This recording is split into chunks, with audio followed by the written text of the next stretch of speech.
तो आज के जो हमारा लेक्चर है नजरिया और कानून। तो हमने बात की थी कि हाइपोथेसिस अगर दुरुस्त साबित हो जाए तो उसके बाद भी उसको टेस्टिंग का सिलसिला जारी रहता है, उससे नए हाइपोथेसिस बनाए जाते हैं।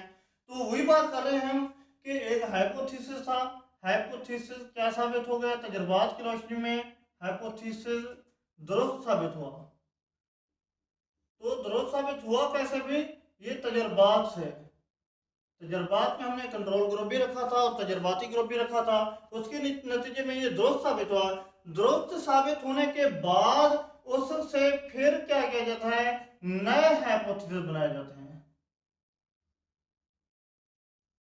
और नए हाइपोथेसिस से तजर्बात का जो अमल है वो जारी रहता है। फिर उनकी टेस्टिंग रहती है, मुहक्किकीन रिसर्चर उसके ऊपर मजीद तजर्बात करते हैं और तजर्बात की रोशनी में फिर जो है ना वो क्या होता है, दुरुस्त साबित होता है।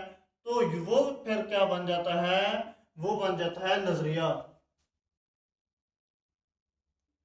तो नजरिया बेसिकली है क्या कि हाइपोथेसिस के ऊपर तजर्बात हुए, वो दुरुस्त साबित हुआ तो उससे मजीद हाइपोथेसिस बनाते हैं, मुहक्किकीन तजर्बात करते हैं और सही साबित हो, जब वो भी दुरुस्त साबित होता है तो उसको हम क्या कहते हैं, नजरिया कहते हैं।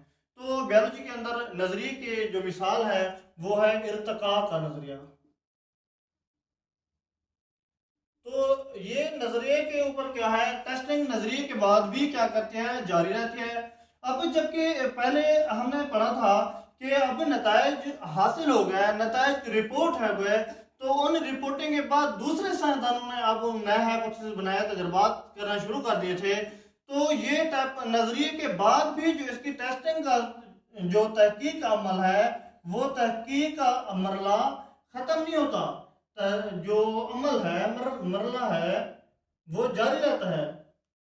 मरला, ये अमल क्या करता है, ये जारी रहता नजरिए के बाद भी, और साइंसदान कोशिश करते हैं कि उसको गलत साबित करें, गलत साबित करने की कोशिश करते हैं। अगर अनथक कोशिशों के बाद भी नजरिए के बाद भी तहकीक में नए हाइपोथेसिस और टेस्टिंग में वो नजरिया गलत साबित ना हो तो फिर वो क्या बन जाता है, वो कानून या लॉ बन जाता है, कानून या लॉ बन जाता है।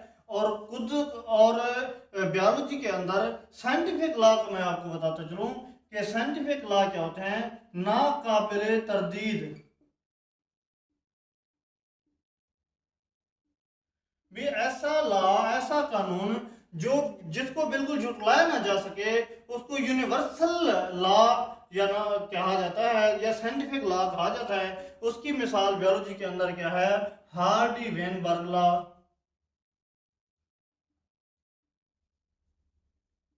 और इसके अलावा क्या है, मेंडल के कानून, मेंडल के विरासत के कानून। तो ये जो लॉज हैं ये यूनिवर्सल लॉज हैं कि इनके ऊपर बहुत ज़्यादा तजर्बात की गई और तजर्बात तहकीक के मरले के बाद ये इनको गलत साबित करने की कोशिश की गई, लेकिन फिर भी ये गलत साबित नहीं हुए। तो वो क्या बन गया, फिर लॉ या कानून बन गया। तो साइंटिफिक लॉ क्या है, नाकाबिल तरदीद कानून। उसकी मिसालें मैंने आपको बताई हैं कि मेंडल का विरासत का कानून और हार्डी वेनबर्ग लॉ जो है ना, इसकी मिसालें हैं।